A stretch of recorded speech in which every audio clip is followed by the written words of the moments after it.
তাতে মন শরীর কোনোটাই ভালো নেই। হ্যালো, আমি সৌমা। গৃহিণীর রাই চ্যানেলে তোমাদের সবাইকে জানাই অনেক স্বাগত। প্রচণ্ড ঠান্ডা লেগেছে, আবহাওয়াটা একদম পাল্টে গেছে।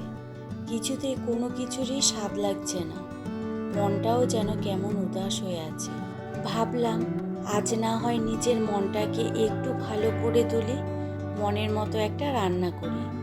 আজ রান্না হবে ফ্রাইড রাইস আর চিলি চিকেন।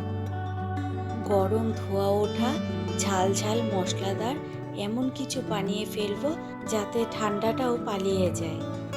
সবজি ধুতে ধুতে মনে হচ্ছিল এই ঠান্ডার মধ্যেও জল ছুঁয়ে কাজ করা মানে নিজের সঙ্গে যুদ্ধ করা। তবুও কি জানো, এই ছোট ছোট কাজগুলোই আসলে মনকে শান্ত করে দেয়। সব সবজি ধুয়ে পরিষ্কার করে নিয়েছি, এখন শুধু কেটে গুছিয়ে নেওয়ার পালা। রান্না করতে বেশি সময় লাগবে না, কিন্তু কেটে গুছিয়ে নেওয়াটাতেই একটু সময় লেগে যায়। সবজি কাটা মানে শুধু রান্না না, এটা যেন একটা থেরাপি। পেঁয়াজের গন্ধে চোখে জল আসে ঠিকই, কিন্তু মনে হয় এই জলটুকুই যেন মন হালকা করে দেয়। আজ আর কোনো তাড়াহুড়ো নেই, শুধু শান্তভাবে নিজের পছন্দে কাটছি, সাজাচ্ছি। সত্যি কথা বলতে, বিয়ের আগে আমি কখনোই এইসব চাইনিজ টাইপস খাবার খাইনি, এমনকি বানাইও নি। ভাত ডাল সবজি ওটাই ছিল আমার জগৎ। কিন্তু বিয়ের পর ধীরে ধীরে বুঝলাম, রান্না মানে শুধু অভ্যাস না, এটা এক ধরনের ভালোবাসার শেখা। আজ যখন ফ্রাইড রাইস বানাই, চিলি চিকেন বানাই, তখন মনে হয় আমি শুধু রান্না করছি না, নিজেরই নতুন একটা দিক চিনছি। বিয়ের আগে আমি এইসব খাবার চিনতামই না, সত্যি বলছি। মনে হতো এইগুলো কেবল রেস্টুরেন্টের জিনিস, আমার পক্ষে সম্ভবই না। কিন্তু আজ নিজের হাতে বানাতে বানাতে মনে হচ্ছে জীবন যেমন বদলেছে, আমিও তেমন বদলেছি। একটা সময় যেটা অসম্ভব মনে হতো, এখন সেটা আমার নিজের রান্নাঘরের গন্ধ। এই অনুভূতিটাই তো আসল সুখ, তাই না? এখনো পর্যন্ত সবজি কাটছি, মনে হচ্ছে আজ কাটা শেষই হবে না। সবজিরও মনে হয় আমার ওপর একটু রাগ আছে, একটার পর একটা যেন বলে আমাকেও কেটে দে। হাত ব্যথা, চোখে পেঁয়াজের জল, কিন্তু কি যেন এই কষ্টটারও আলাদা মজা আছে। রান্না করতে করতে আজ মনে হচ্ছে জিমে না গিয়ে ওয়ার্কআউট যেন হয়েই গেল। শেষমেশ সব সবজি কাটা হলো, গাজর বিনস পেঁয়াজ আর ক্যাপসিকাম। এখন এই দিয়ে হবে রান্নাটা। চলো গ্যাসটা এবার জ্বালিয়ে নিয়ে মাংসটা রান্না বসিয়ে দিই। একটা জিনিস ভুল হলো জানো, মাংসটা আগে মেখে নিয়ে তারপর যদি সবজিটা কাটতাম ভালো হতো। যাকগে, ভুলে যখন গেছি এখনই মেখে নেব। এপাশে একটু রাইসের জন্য জল বসিয়ে নিলাম। এবারে মাংসটা মাখি। প্রথমেই আদা রসুনের একটা পেস্ট দিয়ে নিলাম। আজ কিন্তু আদা রসুন আর বেটে দিলাম না, দিলাম একটু গোলমরিচের গুঁড়ো। শুনেছি ঠান্ডা লাগলে গোলমরিচের গুঁড়ো খুব ভালো কাজ দেয়। এবার দিলাম কর্নফ্লাওয়ার, তারপরে দেব পরিমাণ মতো লবণ। মাংসতে আর পরে লবণ যদি লাগে দেব, কিন্তু এখন পকোড়া ভাজবো তো, তাই পরিমাণ মতো দিয়েই দিলাম লবণটা। এরপরে দেব একটা ডিম, একটা ডিমেই হয়ে যাবে, অল্প একটু মাংস তো। এবার এটাকে ভালো করে হাত দিয়ে চটকে চটকে মেখে নেব। এই মেখে যদি 1 ঘন্টা মতো বা আধ ঘন্টা মতো রাখা যায়, তবে মাংসটা খেতে কিন্তু আরও ভালো হয়। আমার সময় নেই, তাই আমি এখনই করে নিচ্ছি। কড়াইতে সাদা তেল দিয়েছি, তারপরে মাংসগুলো সঙ্গে সঙ্গেই মেখে দিয়ে দিলাম পকোড়া ভাজতে। যখনই চিলি চিকেনের পকোড়াটা তেলে ছেড়েছি, তখনই পুরো ঘর ভরে গেল সেই সুন্দর গন্ধে। এক মুহূর্তে যেন ঠান্ডা মন খারাপ সব উধাও হয়ে গেল। এদিকে আবার ভাতের জলটাও ফুটে গেছে। এর মধ্যে দিয়ে দিলাম গোটা গরম মশলার মধ্যে এলাচ লবঙ্গ দারচিনি আর সাহা মরিচ আর গোলমরিচ, গোটা গোলমরিচ, আর দিয়েছি তেজপাতা, দিয়ে দিয়েছি পরিমাণ মতো লবণ। ভাতটা হতে হতে লবণটাও ভাতের মধ্যে ঢুকে যাবে, তাহলে কিন্তু খেতেও স্বাদ লাগবে। এখন চালটা দিয়ে দিলাম, এই ভাতটা হতে থাকুক, ততক্ষণে ওদিকে আমার পকোড়াটাও হয়ে গেছে। দাঁড়াও, এবার পকোড়াটা নামিয়ে নিই। এই পকোড়া খুব একটা বেশি না ভাজাই ভালো, তাহলে সবটা থাকে। আর 90% মতো সেদ্ধ এই পকোড়া ভাজতে ভাজতেই হয়ে যায়। চিলি চিকেন এমন একটা খাবার, খেতে তো খুব সুস্বাদু, কিন্তু করতেও সময় লাগে না। এই একবার দিলেই হয়ে যাবে মাংসের পকোড়া ভাজা।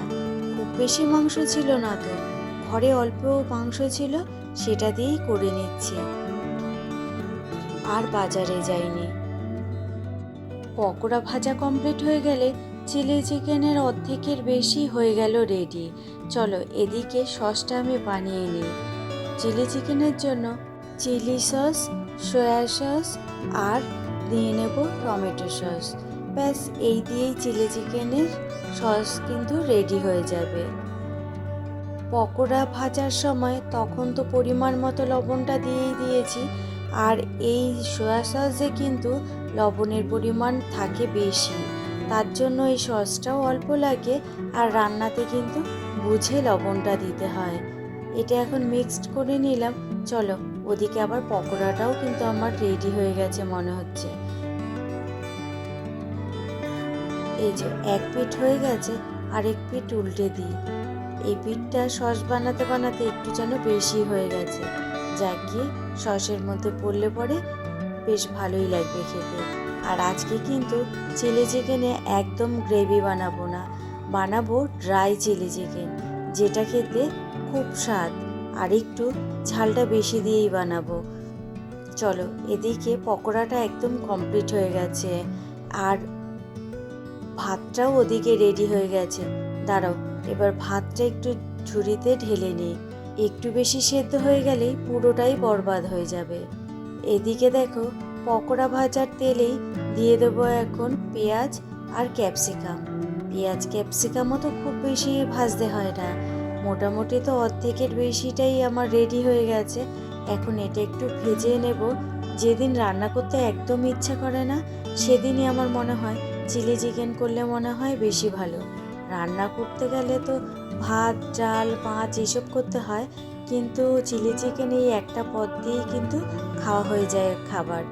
আর সাথে যদি দুটো রুটিও করে নেওয়া হয়, তাতেও কিন্তু কোনো অসুবিধা হয় না। হালকা ভাজার পর দিয়ে দিয়েছিলাম কটা কাঁচা লঙ্কা। কাঁচা লঙ্কার পর দিয়ে দিলাম এখন আদা রসুনের একটু পেস্ট। আজকে ওই যে কিছুই বাটিনি, সব কিছু পেস্ট দিয়েই করছি, তাই এখানেও একটু পেস্ট দিয়ে দিলাম।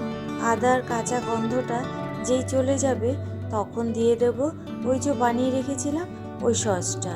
বেশি তো ভাজতে লাগবে না, হয়েই গেছে। এবারে সসটা পুরো দিয়ে দিলাম।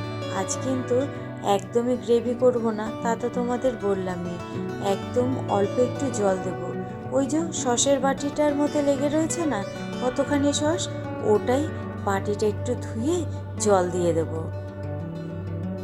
তার আগে পকোড়াগুলো দিয়ে নিলাম।